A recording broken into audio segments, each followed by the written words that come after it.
नवीन वर्षाच्या इंग्रजी नवीन वर्ष नाही का, सर्वांना खूप खूप शुभेच्छा।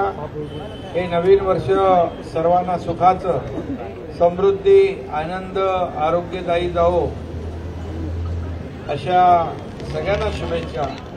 आपल्या राज्यावरचं संकट, अरिष्ट, बळीराजावरचं, सर्वसामान्य माणसावरची सर्व संकट दूर हो आणि सर्वांच्या आयुष्यामध्ये नवीन वर्ष इच्छा आकांक्षा पूर्ण करणारं जावो अशा प्रकारच्या सगळ्यांना खूप खूप शुभेच्छा। खरं म्हणजे नवीन वर्षामध्ये चांगली चांगली कामं होत आहेत। आज आपण मुंबईसह महाराष्ट्रामध्ये स्वच्छता अभियान सुरू केलेलं आहे, डीप क्लिनिंग ड्राईव्ह। त्याला खूप मोठा प्रतिसाद नागरिकांचा लाभतोय आणि त्यामुळे सगळी शहरं जी आहेत स्वच्छ, सुंदर आणि हरित शहरं अशी एक संकल्पना आहे।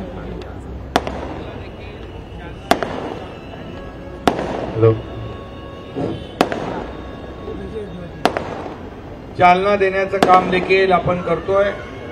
मुंबईमध्ये देखील मोठा त्याचा इम्पॅक्ट, व्हिजिबल इम्पॅक्ट पाहायला मिळतोय। ठाण्यात देखील, मीरा भाईंदरमध्ये देखील आपण सुरुवात केली।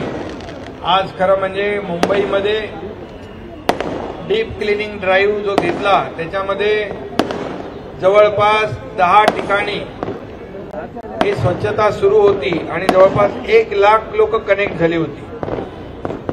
आणि अशा प्रकारचं आपण अत्याधुनिक यंत्रणा आणि मनुष्यबळासह मोठ्या प्रमाणावर ही स्वच्छता मोहीम राबवतोय। त्याचा मुंबईसह संपूर्ण महाराष्ट्रामध्ये नागरिकांना फायदा होईल।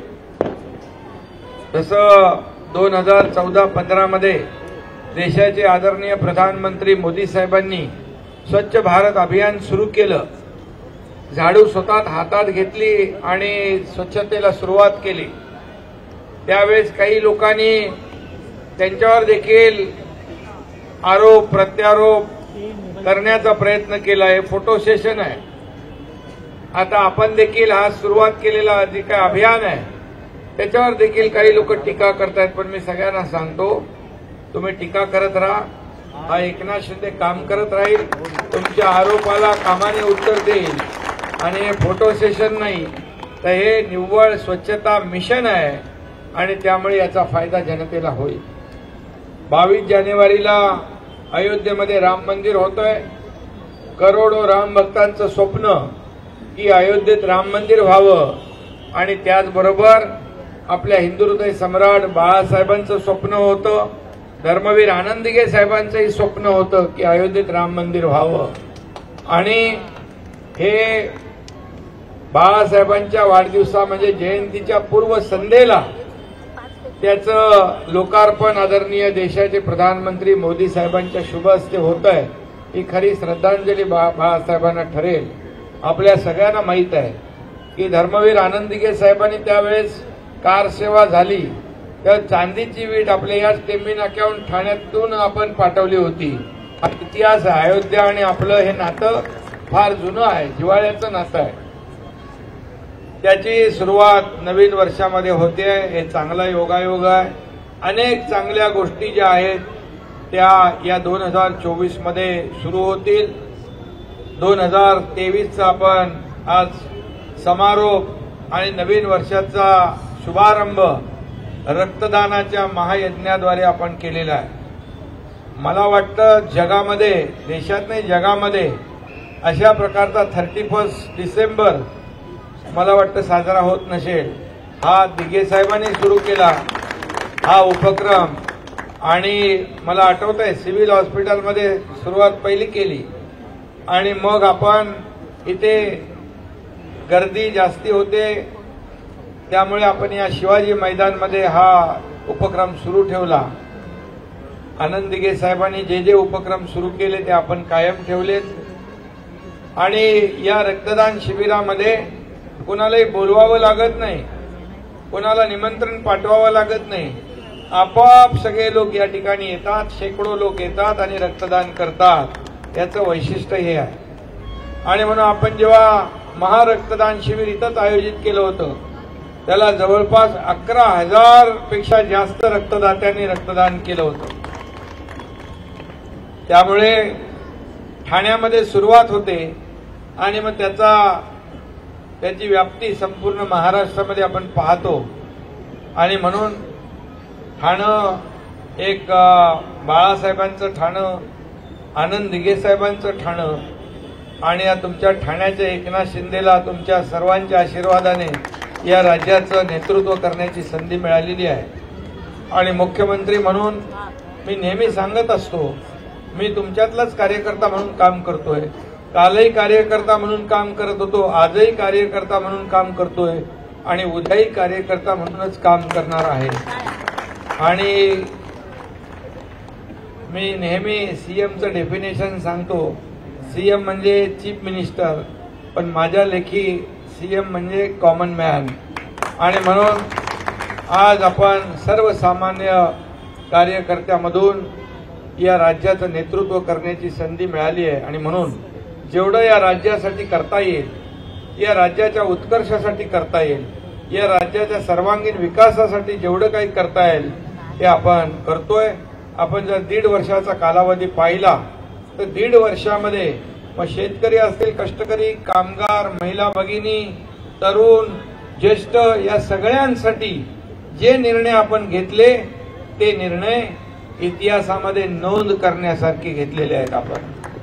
आणि म्हणून त्यामध्ये अनेक निर्णय जे आहेत आपण पाहतोय लोकहिताचे, जनतेच्या हिताचे आहेत। आज आपलं राज्य, आपलं सरकार स्थापन होण्यापूर्वी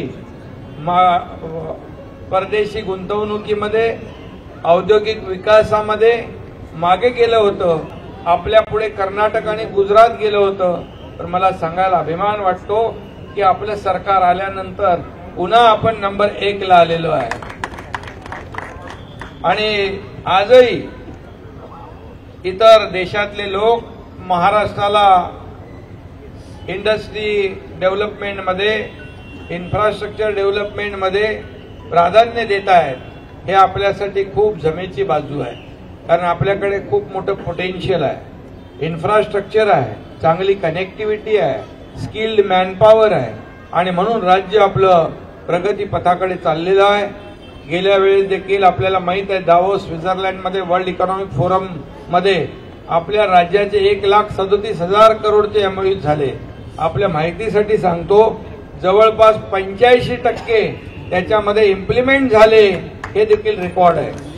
आणि याही वर्षी गेल्या वर्षाचा रेकॉर्ड नक्कीच मोडेल आणि उद्योगाला भरभराट येईल। आपण उद्योगधंदे जेवढे जास्ती येतील तेवढ्या लोकांच्या हाताला रोजगार मिळेल। आणि म्हणूनच आपल्या राज्याचा सर्वांगीण विकास झाला पाहिजे, यासाठी आपण सातत्याने प्रयत्नशील आहोत। हे सर्वसामान्यांचं सरकार आहे। सर्वसामान्य माणसाच्या आयुष्यामध्ये चांगले दिवस आले पाहिजे, हे राज्य सुजलाम सुफलाम झालं पाहिजे, हेच आपण पाहत असतो। आणि आज आपल्याला अभिमान आहे की आपल्या देशाचा गौरव पूर्ण जगभरामध्ये अभिमानाने नाव घेतलं जातं। आज ते आपल्या देशाचे प्रधानमंत्री मोदी साहेबांच्या कार्यकर्तृत्वामुळे जे 50-60 वर्षात होऊ शकलं नाही, ते गेल्या 8-9 वर्षामध्ये झालेलं आहे। त्याची आकडेवारी मी इथे देत नाही, परंतु आज जो काही सन्मान आपल्या देशाचा आहे, हा आपल्याला परदेशात गेल्यानंतर जाणवतो। अर्थव्यवस्था आपली मोठी मजबूत झालेली आहे। जेव्हा इतर जगभरामध्ये इतर देशांची अर्थव्यवस्था डबघाईला आलेली असताना आपली अर्थव्यवस्था फक्त टिकून न ठेवता ती 10व्यावरून 5व्यावर आणण्याचं काम, त्याचबरोबर आता 3ऱ्यावर आणण्याचं काम या ठिकाणी आपलं देशाचं होतंय। हे आपल्यासाठी अभिमानाची बाब आहे। शेवटी देश आणि राज्य हे जेव्हा एकत्र काम करतात, जेव्हा डबल इंजिन सरकार म्हणून आपण काम करतो, त्या विकास वेगाने होत असतो। आणि मला सांगायला अभिमान वाटतो की आपलं राज्य इन्फ्रास्ट्रक्चरमध्ये आज नंबर 1 ला आहे। जेवढे प्रकल्प आपल्या राज्यात सुरू आहेत तेवढे इतर कुठल्याही राज्यात सुरू नाही। मी काही इथे कंपॅरिझन करू इच्छित नाही, तुलना करू इच्छित नाही, पण वस्तुस्थिती जी आहे ती आपल्याला माहीत असली पाहिजे। आणि म्हणून नवीन वर्ष देखील आपल्या राज्यासाठी चांगले जाईल। जे काही संकट अरिष्ट 2023 मध्ये पाहिली ते दूर होतील आणि नवीन वर्ष सर्वांनाच आनंदाचं जाईल। आणि म्हणून मी पुन्हा एकदा आपल्याला शुभेच्छा देतो। ज्या रक्तदात्यांनी रक्तदान केलंय त्या सर्वांचं मनापासून अभिनंदन करतो। अनेक वेळा रक्तदान करणारे लोक इकडे आहेत।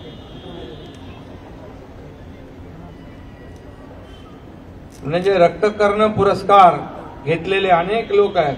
बाळा गवसकर आपलं किती वेळा झालं? 98 वेळा। म्हणजे तुझं किती वेळा झालं?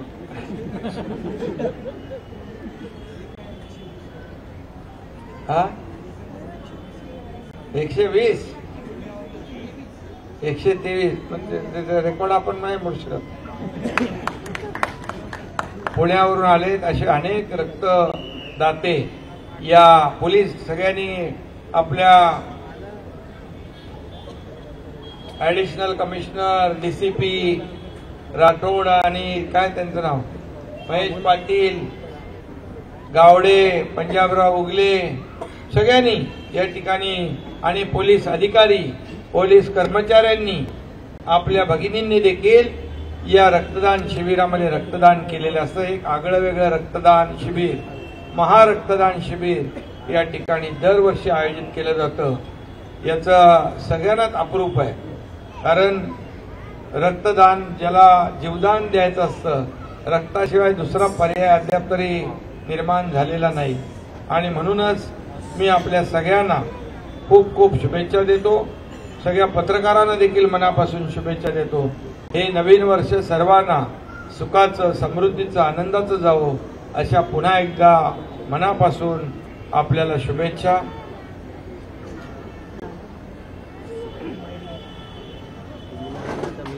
दिव्यांग बांधवांसाठी देखील आज आपण काही सुरुवात केलेली आहे। दर आठवड्याला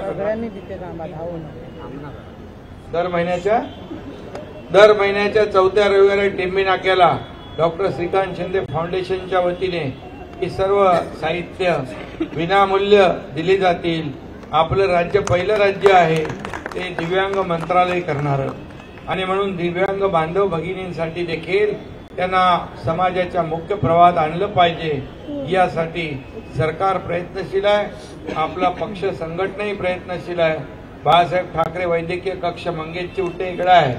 चिवटे चांगलं काम करतात आणि त्यामुळे मुख्यमंत्री सहायता निधी किती वाटलाय? अरे 1.5 वर्षामध्ये 20,000 रुग्णांना 165 कोटी रेकॉर्ड ब्रेक मुख्यमंत्री सहायता निधी आपण वाटप केला।